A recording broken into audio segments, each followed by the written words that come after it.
Ah, bonsoir, petite bougie. Je me suis endormi après le repas, j'ai trop mangé de patates. Ah, bedon, du bûcheron va devenir trop rond du bedon. Bon. Ah oui, c'est vrai, t'as raison, petite bougie. On colle nos mains. Tu es prêt?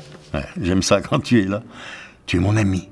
Toi, tu es l'ami du bûcheron de Noël. Toi, petite bougie, tu es comme ma Chicadie. Un ami pour la vie. Hier, sur la galerie de ma Boisonnette, tu t'en souviens? Elle s'est envolée dans le ciel, ma Chicadie. Elle est disparue dans les rayons du soleil et dans la poudrerie blanche et tourbillonnante au-dessus de la vallée des sapins.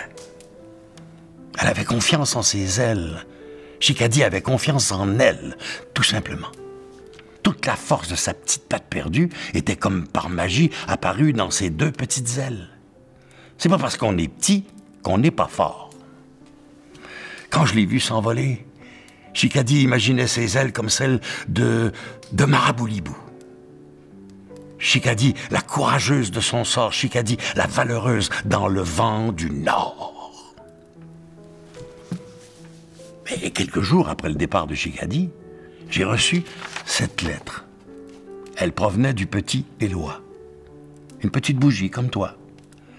Dans sa lettre, le petit garçon me racontait qu'il devait sommeiller plusieurs jours dans une grande boisonnette où l'on soigne les enfants malades.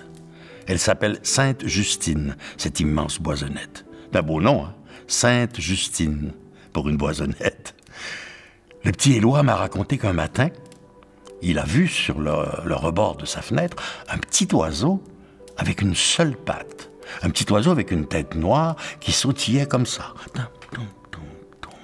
Dans sa lettre, le petit Éloi me raconte aussi que le petit oiseau est demeuré plusieurs secondes sur le rebord de sa fenêtre, à le regarder dans les yeux. Le petit Éloi couchait là parce qu'il avait une jambe fracturée et une mauvaise cassure. Il devait y dormir quelques jours encore dans la grande boisonnette. Et des bons gros loups prenaient soin de lui, des loups habillés en vert et en blanc, avec des masques parfois. Tu te souviens, petite bougie?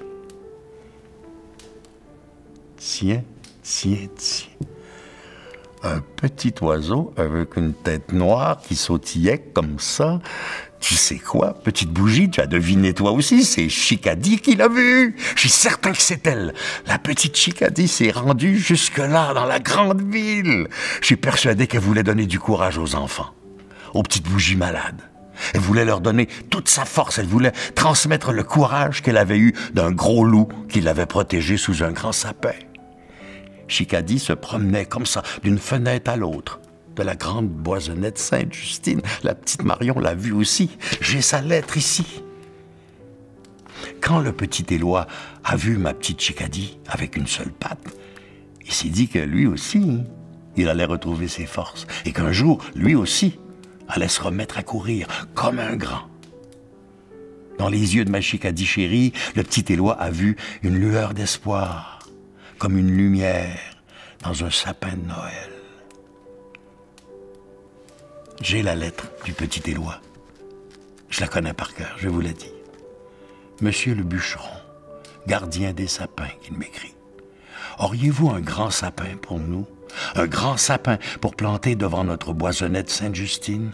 Un immense sapin pour y suspendre des milliers de lumières avec une grande étoile?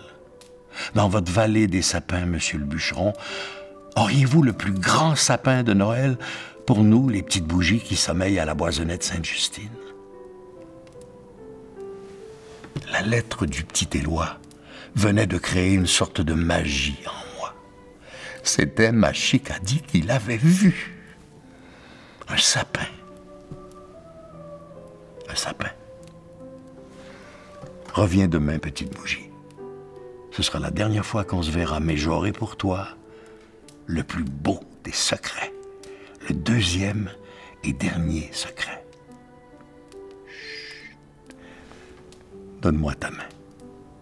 Bonne nuit.